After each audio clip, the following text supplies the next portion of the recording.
The imagination is something undescribable.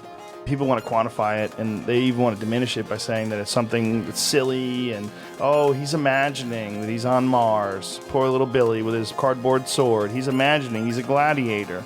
But the imagination is responsible for this podcast. It's responsible for a microphone, responsible for electrical cables, responsible for the internet, responsible for the house that you're living in, responsible for every single thing we're wearing, that we drove. It's all a manifestation of the imagination. The imagination is literally the machine that creates everything we see in human society. It's not a little thing. It's the fucking thing. Yeah. It's the thing. Yeah. It's the greatest thing that anybody's ever... Hey, you don't need imagination. What you need is hard work. You fucking show up on time, you do your job, and you go to bed with a sense of satisfaction. That guy doesn't have a Budweiser bottle to drink unless someone figured out how to make glass.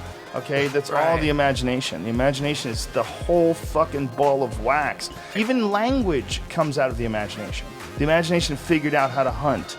When you see an orangutan getting ants with sticks, that is the imagination. What do you think the imagination is? What is that? It's the machine that creates, and it's the machine that changes. Why a machine? Because I think that it's all the same. I think there's a genetic machine that allows a caterpillar to become a butterfly, and then there's imagination that allows a human being to one day physically manifest the big change. You know, it's weird because imagination existed prior to machines. Like, imagination was there when there were no machines. But it grew the same way humans grew, the same way machines a woolly mammoth grow out grew. of imagination. Yes, all of it does. You know the greatest Marshall McLuhan quote ever? I know what you're going to say, but say it. Human beings are the sex organs of the machine world. Yes.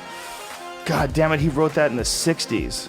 So I'm reading this book on Buddhist psychology by Jack Kornfield, and it's fucking awesome how deep Buddha went into breaking down the way human beings experience reality. And the idea is that there is a field of consciousness that we are in, like water, like fish swimming in water. The field of consciousness is like a thing that is flowing through us, and we're flavoring it with our experiences. So the experiences that you have as a person is like dropping dye into water, and there's these temporary colorings of this field of consciousness, and that's the human experience.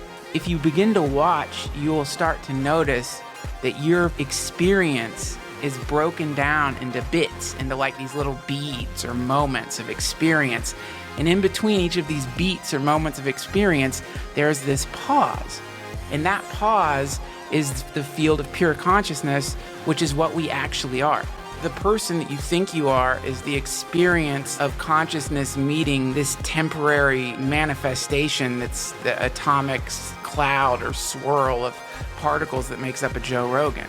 But that's not what you are. You're just consciousness flowing through it like water through a sea cave. The idea is that the more you let go of this identity of the self, the more you move into this expansiveness. It's this open field of freedom. That's very fascinating that you flavor reality around you. At dusk, the crow counts his blessings.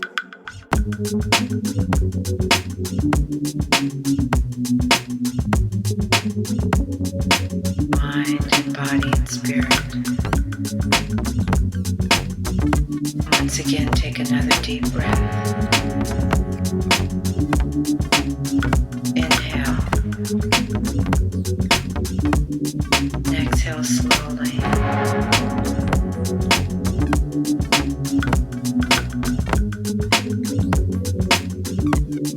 Allow this to be your time of healing,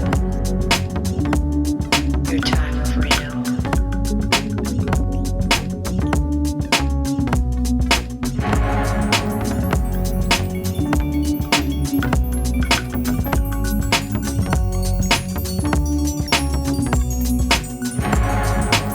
Feel yourself letting go deeper, more and more.